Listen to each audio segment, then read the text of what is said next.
இட்லி எப்பா இட்லி போட்ட சமான எவ்வளவு பெரிய பூகம் வந்தாலும் சரிடா நீ ஒரு ஆள் எஸ்கேப் ஆயிருப்பா.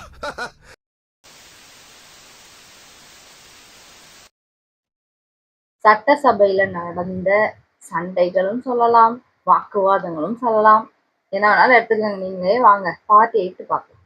Today trending. சொல்லிட்டியா? உடனே நீங்க முந்திய அப்படின்னு ஆரம்பிச்சா முந்தியன்னா என்னன்னு பயந்துடாதீங்க. நாங்க மிசாவே பார்த்தவர்கள், இதுக்கெல்லாம் நாங்கெல்லாம் எப்பயுமே பயப்பட மாட்டோம். அந்த நேரு கிட்ட வந்து ஆயிரக்கணக்கான விவசாய நிலம் இருக்கு. அவர் அங்கேயே வந்து நெல் எல்லாத்தையும் போட்டு உற்பத்தி பண்ணிக்கிறாருன்னு. ஆனா ஒரு பரம ஏழையா இருக்கக்கூடிய மாதிரி அண்ணன் வந்து ரேஷன் கடையில தான் அரிசி சாப்பிடுறாருன்னு ஒரு தகவல் இன்னைக்குதான் அது தெரியுது. தமிழ்நாட்டுல உற்பத்தி பண்ற அரிசி கொஞ்சம் கலர் கம்மியா தான் இருக்கும்.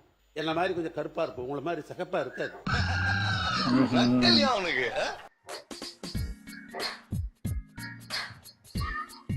எல்லாம் எடுத்துக்கலாம். ரேஷன் கடையில் அரிசி தின்னு பாருங்க.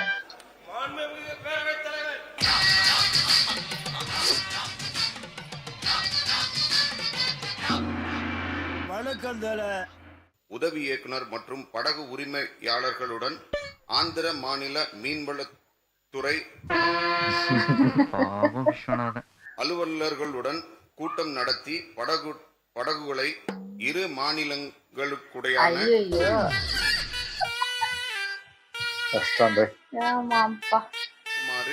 கேட்டுக் கொண்டுள்ளார். தொடர்ந்து சுமூகமாக கடந்த கோயில் மாவட்டத்தில் கடந்த 17 நாட்களில் 9 கொலைகள் நடந்துள்ளன. 10வது கொலைகள் நடக்காதவாறு காப்பாற்ற வேண்டும் என்று அன்புடன் கேட்டுக்கொள்கிறேன். காமெடி வேண்டாம், நான் சொல்லிட்டேன். நானு காமெடி பண்ணாதன்னு சொல்லிருக்கேன். நானு அதுக்கு நீக்கிறேன், அது வேண்டாம். நல்லதுக்கே காலமுள்ள திருநாவு. நெய்வேலி லிக்னைட் கார்பரேஷன் வந்து பதில் சொல்லியிருக்கிறாங்க. CSR கார்பரேட் சோஷியல் ரெஸ்பான்சிபிலிட்டிக்கு ஒரு சதவீதம் கொடுக்கணும். அதை மட்டும் அவங்க கொடுக்கறாங்களான்னு பாருங்க. கிடையவே கிடையாது. மனசாட்சி இல்லாத நிறுவனம் எதுனா அது NLC தான். நீ எல்லாம் மனசாட்சி இல்லாதடா. தமிழ்நாட்டுல மனசாட்சி இல்லாம எல்லா விவசாயிகளையும் ஒரே நைட்டு வெளியில தூக்கி போட்டுட்டு தண்ணியும் உறிஞ்சு அதை நான் வளத்தையும் கெடுத்துட்டாங்க. அவங்களுக்கு எக்ஸாம் வச்சு வேலை எடுக்கிறாங்க. எதுக்கு இவங்க அறகுறையா வேலை செய்யறாங்க? எதுக்கு அந்த ஊருக்கு இவங்க இந்த பூமிக்கு தேவையில்லாத எக்ஸ்ட்ரா வெயிட்? எதுக்கு எக்ஸாம் வச்சு வேலை எடுக்கிறாங்க? மண்ணின் மைந்தர்கள் அவர்கள். அவங்களுக்கு வந்து வேலை அங்க கொடுக்கணும், இல்ல ட்ரைனிங் போட்டு கொடுக்கணும். அதெல்லாம் கிடையாது. எக்ஸாம் போட்டு வேலை போட்டு வெளியூர்ல இருந்து ஆளை கூட்டு வந்து வேலை வாங்குறாங்களே தவிர நிலம் கொடுத்த விவசாயிக்கும் விவசாயியோட பிள்ளைக்கு வேலை கொடுக்கறது இல்ல. நாடு எங்க சார் போகுது? நாடு நாசமா போகுது. என்ட்ரன்ஸ் எக்ஸாம் எதுக்கு? மெடிக்கல் ஷீட்டா கொடுக்கறாங்க.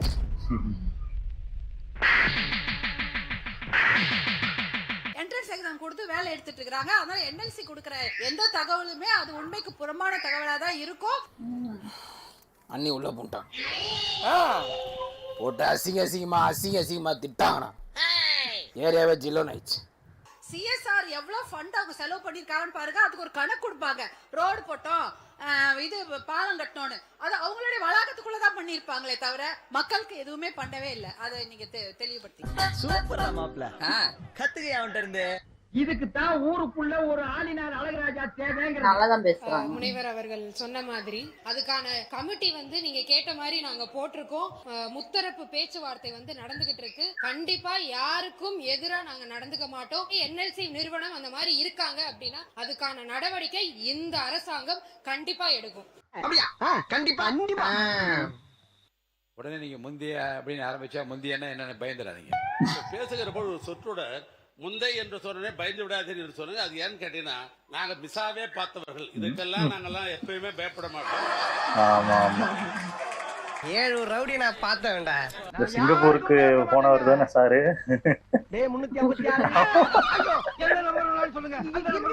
அந்த சுற்றுவட்டத்துல இருக்கிற 80 கிராமத்துல இதுவரை சுதந்திரம் அடைந்த காலத்திலிருந்து இதுவரை எந்த காலத்திலும் மது கடைகள் இருந்ததே இல்லை. இதுதான் முதல். நகரத்துல இருந்த கடையை தூக்கி கொண்டு கிராமத்துல வைக்க வேண்டிய அவசியம் என்ன? அவர் கேள்விக்கு பதில் சொல்லுங்க மாமா. அமைச்சர் அவர்கள் கனிவோடு கவனிச்சு அந்த கடையை மூடிடலாம். நீங்க இடமாற்றம் செய்ய வேண்டிய அவசியம் இல்லை. தயவு செய்து அந்த கடையை மூடி விடுங்கள். மாண்புமிகு சட்டமன்ற உறுப்பினர்களுடைய கருத்துக்களை ஆய்வு செய்து அங்கு தவறுகள் இருப்பின் நிச்சயம் இந்த அரசு பரிசீலிக்கப்படும். இதை முடிச்சதுக்கு அப்புறம் அடுத்த ஸ்லாட் வரும்போது நிச்சயம் நீங்க சொன்ன மாதிரி கடைகளை குறைக்கிறதுக்கான வாய்ப்புகளை பரிசீலிக்கலாம்.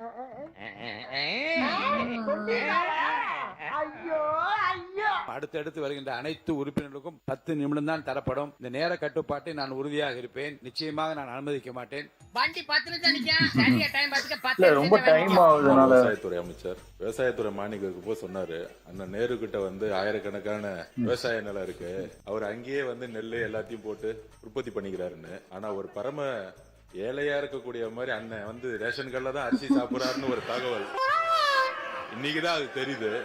10,000 ஏக்கர் ஆமாங்க. இத வச்சிட்டு இந்த ஊர்ல எப்படிதான் வாழ போறீங்க? நம்ம ஆட்சியில கொடுக்கக்கூடிய அரிசி சன்ன நகர் நெல்லா நம்ம கொடுப்போம். நம்ம கொடுக்கிற அரிசி அவங்க வீட்டுல சாப்பிடணும், சாப்பிடக்கூடிய அரிசியா மாத்தணும் சொன்னது எங்களுடைய முதலமைச்சர். நல்லதாங்க சொல்லிக்காரு. நல்ல விஷயம் தான். 90% இன்றைக்கு அந்த அரிசியை வாங்கி யாரும் சாப்பிடுறதுல இட்லி மாவு யூஸ் பண்றாங்க. இந்த உண்மையை மாத்துறதுக்காக இந்த சன்ன நகர் நெல்லுக்கான அதிகமான ஊக்கத்தொகையை முதலமைச்சர் அவர்கள் அனௌன்ஸ் பண்ணியிருக்காரு. நீ சொல்றதெல்லாம் வாஸ்தவம் தான்டா. ரேஷன் அரிசியை சாப்பிடுவதில்லை வாங்குவதில்லை என்று சொன்னார்கள். அது மிகப்பெரிய திட்டம், இந்த அரிசி வழங்குற திட்டம். அதை நம்ம கொச்சைப்படுத்த கூடாது.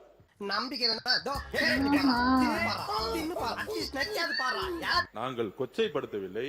அதாவது நான் ஒன்னே ஒன்று பதிவு பண்ணிடுறேன். ஒரு நிமிஷம் நின்னு நிதானமா யோசிச்சு பாரு. இலவச மருத்துவமனை இருக்கு, இலவச கல்விகள் இருக்கு, இலவச அரிசி இருக்கு. ஆனால் இங்க இருக்கக்கூடிய மந்திரிகளோ இங்க இருக்கக்கூடிய சட்டமன்ற உறுப்பினர்களோ இலவச மருத்துவமனைக்கு போனது கிடையாது, இலவச கல்வி நிலையங்களுக்கு போனது கிடையாது, இலவச அரிசியை நம்ம சாப்பிட்டது கிடையாது. இலவசம் என்பது நம்ம பயன்படுத்துகிற மாதிரி இருக்கணும். இது வரைக்கும் எந்த அமைச்சர் போய் ஒரு ஃப்ரீயா இருக்கக்கூடிய ஹாஸ்பிட்டல் போய் படுத்திருக்கிறாரு? அப்படி யாருமே தமிழ்நாட்டில் இல்ல, இந்தியால கிடையாது. உடம்பு சொல்லணும்னா பிரைவேட் ஹாஸ்பிட்டல் போறாங்க, உடம்பு சொல்லணும்னா சிங்கப்பூர் போறாங்க. அப்ப இலவசம்ங்கிறது கருணை அடிப்படையில் இருக்கு, இலவசங்கிறது தகுதி அடிப்படையில் இருக்கணும். அதாவது மக்களுடைய உரிமை. அது இலவசம்ங்கிறது வார்த்தையே தவறு. நோட் பண்ணுங்கப்பா பின்றாம்பா. எங்களுக்கு உடம்பு சொல்லணும், நாங்க ராஜீவ்காந்தி ஹாஸ்பிட்டல் போனோம். அப்படி ஒரு மருத்துவமனையை உருவாக்கணும். ஒரு எம்எல்ஏ வந்து ரேஷன் அரிசி போய் எடுத்து சாப்பிடக்குள்ள குவாலிட்டி கொடுக்கணும். நம்மளாம் போகக்கூடிய மருத்துவமனையோ நம்ம குழந்தைகள் படிக்கக்கூடிய ஒரு கல்வி நிலையங்களும் இன்னைக்கு இல்லை. இதை மாற்றக்கூடிய இடத்துல நாங்கள் இருக்கிறோம், அதை மாற்றுவோங்கிறத நாங்க பதிவு பண்றோம்.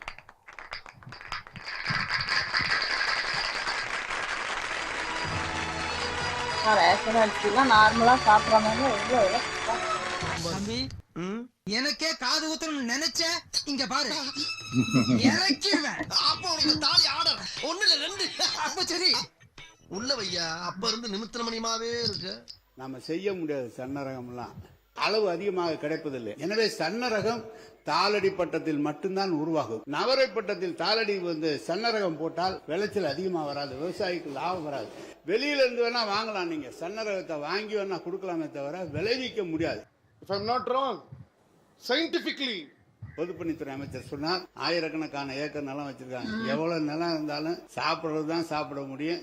சர்க்கரை நோய் வந்தவங்க அந்த ரேஷன் அரிசி சாப்பிட்டாதான் அது குறையுங்கிற டாக்டருடைய அட்வைஸ்ல தான். பின்ன சீனாவுக்கு போய் 10 வருஷம் சர்க்கரை நோயை தடுப்பதற்காக இந்த ரேஷன் அரிசி பயன்படுத்து என்று சொன்னால் நீ கஞ்சி வைத்து கொடுப்பதிலே நாங்கள் வாழ்த்துக்கிறோம். தமிழ்நாட்டில் உற்பத்தி பண்ற அரிசி கொஞ்சம் கலர் கம்மியாக தான் இருக்கும். என்ன மாதிரி கொஞ்சம் கருப்பா இருக்கும், உங்களை மாதிரி சிகப்பா இருக்காது. நக்கல்யா அவனுக்கு.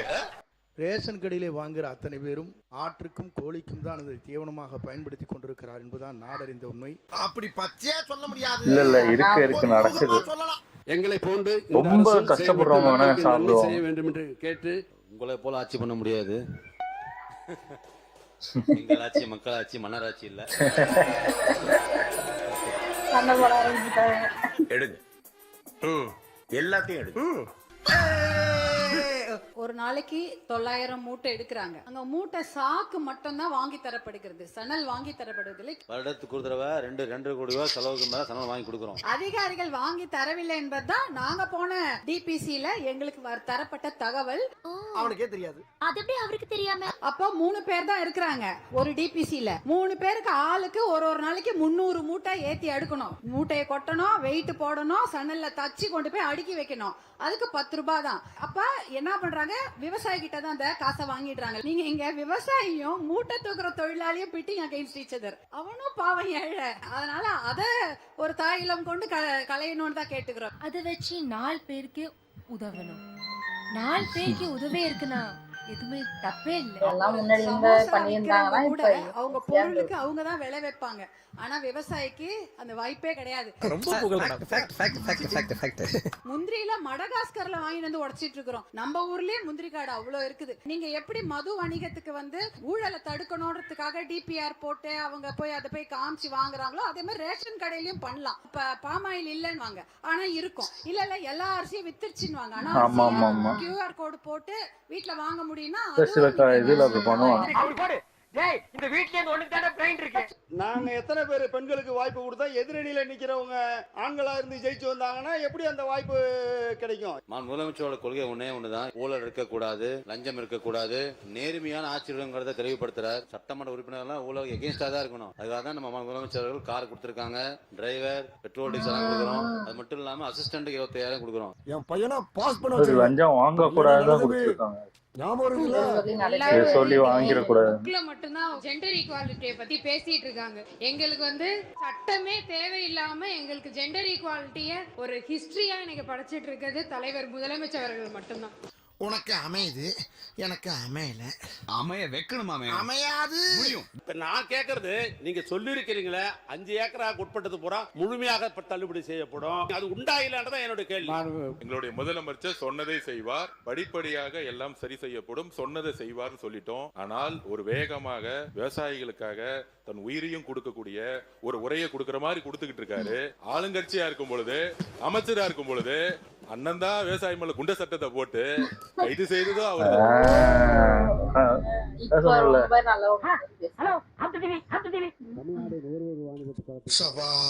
ஒண்ணும் பண்ண முடியாது. இப்பவே கண்ணை கட்டுது. சூப்பர் இருக்கு.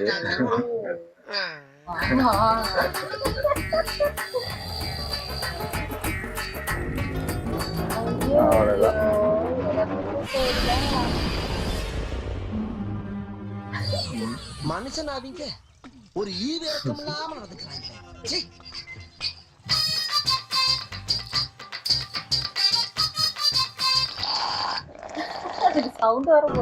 இல்லையா இவங்க சவுண்ட் போட்டு விடுறாங்க. சுரேரண்டி போட்டு சொல்றேன்.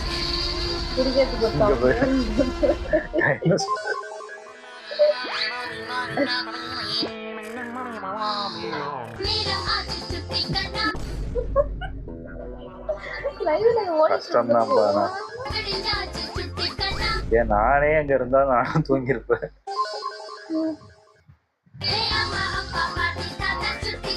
இதெல்லாம் ஒண்ணும் பண்ண முடியாது. ரொம்ப நேரம் போயிட்டு இருக்குல்ல, கஷ்டம் தான்.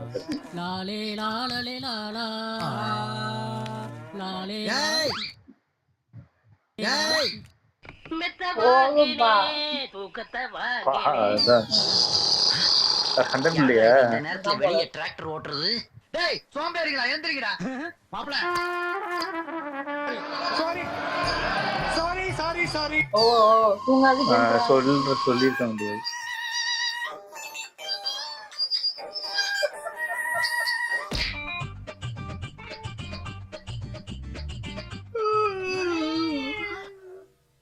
கலர் ஷார்டர் போட்டதுனால வந்து ஒரு குண்டாலுக்கு 4 கிலோ வரைக்கும் ஷார்டேஜ் வருது. அதுக்கு எங்களுக்கு ஏதாவது பண்ணுங்கன்னு கூட கேட்டுட்டு இருந்தாங்க. சன்ன ரகமா மோட்டார் ரகமா இப்போ உணவு கொஞ்சம் வழி பண்ணுங்க. இப்போ வந்து உறுப்பினருக்கு இந்த வெரைட்டி ரைஸ்லாம் எல்லாம் முழு சாப்பாடும் போடுற அளவு நாங்கள் எல்லாம் ஏற்பாடு பண்ணி ரெடியாக இருக்குது. அருள் கூர்ந்து நீங்கள் வந்து சப்ஜெக்டுக்குள்ளே வந்துருங்க. சுருக்கமாக பேசி முடிக்கும்படி நான் கேட்டுக் கொடுக்குறேன். மணி மணி மணி பசிக்குது மணி மணி. நீங்கள் பேசும் முதலமைச்சர் இல்லைன்னு சொன்னீங்க. உங்களுக்கே தெரியும், மிக முக்கியமாக தென் மாநில முதலமைச்சருடைய மாநாடு அங்கே நடந்து கொண்டிருக்கிறது. அந்த முக்கிய நிகழ்வில் அவர் கலந்து கொண்டிருக்க, அதனால் அவைக்கு இன்று வரவில்லை.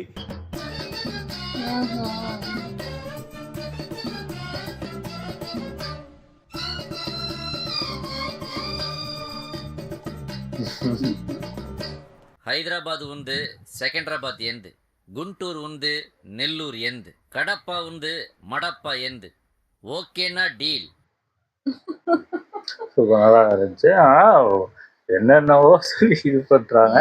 அதாவது இது வந்து அவங்க இந்த பாமக சௌமியா அன்புமணியா அவங்க வந்து அவங்க பேசுறதெல்லாம் கரெக்டு, எல்லாமே ஓகே தான். ஆனா இது வந்து இவங்க வந்ததுனால இல்லை, இது முன்னாடிலேருந்தே இந்த பிரச்சனை இருந்துக்கிட்டு தான் இருக்கு.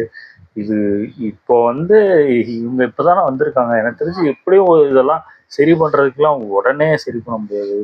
குறைஞ்சபட்சம் எனக்கு வந்து 2 வருஷத்துக்கு மேலேயே ஆகும். ஏன்னா அவ்வளோ சீக்கிரத்தில் இதெல்லாம் சரி பண்ணுறது சாத்தியமே இல்லை. ஏன்னா அது ஃபுல்லாக இவ்வளோ வருஷம் ஃபாலோ பண்ணிட்டு வந்திருக்காங்க. அதெல்லாம் அப்படி தான் இருக்கும் எனக்கு தெரிஞ்சு.